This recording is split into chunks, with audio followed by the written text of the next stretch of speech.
Hi, I'm Dr. Bertice Berry, and I want to tell you a story. I grew up in a Pentecostal church, and I wasn't just going there, I was a part of it.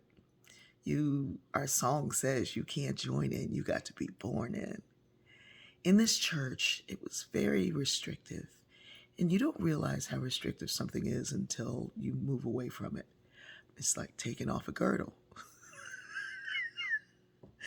You could not listen to music that was considered worldly music, and any music that was not gospel was worldly music.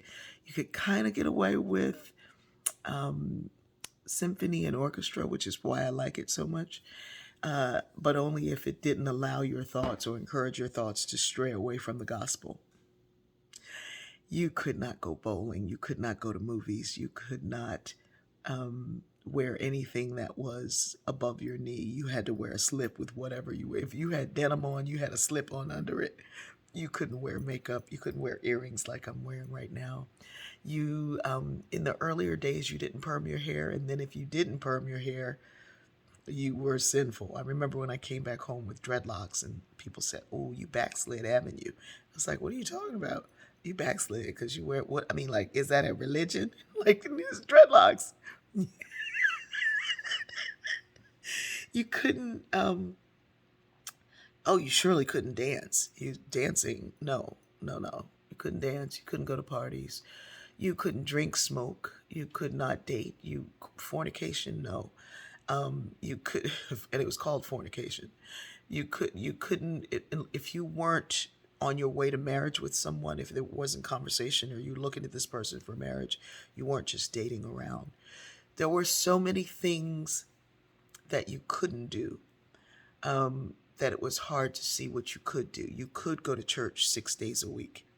You had to pay an offering and your tithes, which is 10% of your gross earning.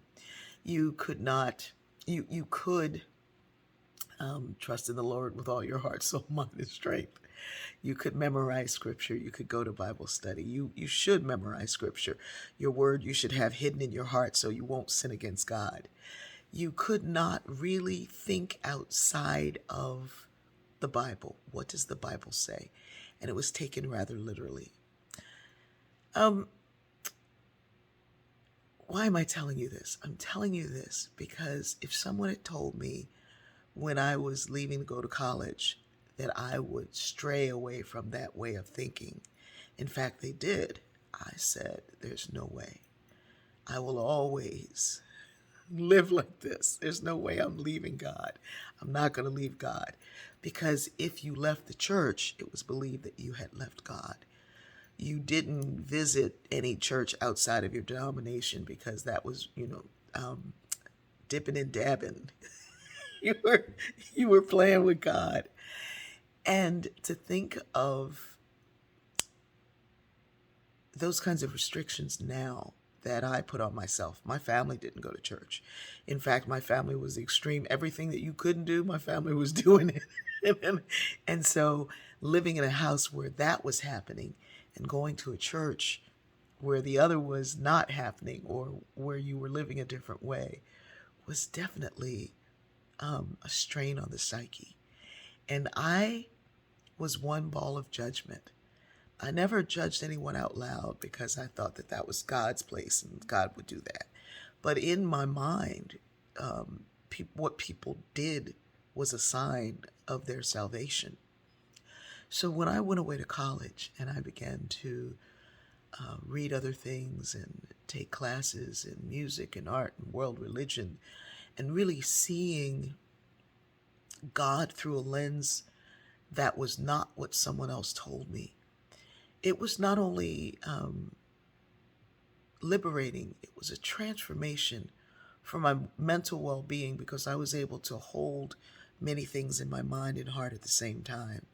And music was just such a gift to hear the expressions of Ella Fitzgerald and Sarah Vaughan and like, how can this be wrong?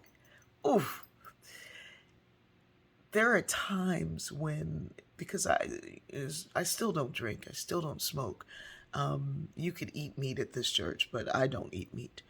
There are many things. My dresses are still long because I love fabric and I love the flow of the fabric. There are many things there that shaped my discipline and shaped my love for a spiritual walk. And yet, I've been able to leave that. Why am I telling you all of this?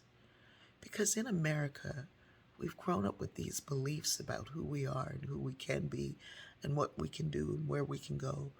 We've been told what the truth is concerning race and concerning our history. And we think that letting it go will mean that we're leaving ourselves or our patriotism or our Americanness. That to question it is to question the America that we so boldly love. But I think that a true walk with whatever it is that you truly believe and think you know is to question it, to ask yourself, is this true? Is this the way things were really meant to be? Or is there more? I can feel it in my heart bubbling up. But to question it goes against what these men think. And they were men because women are not allowed to be preachers in that pulpit, even though they're 90% of the congregation. It's going to be up to us to question this faith in a history that is not true, in a story that's been told that we've taken literally, and it is so far from the truth. It is up to us to question it, to seek to find more, to listen to the music, and to dance. And when we do, we will find that the real truth is so much better. And what we can make of our life, our love, this country, and the world. The possibilities are endless, just like God's love. It's endless.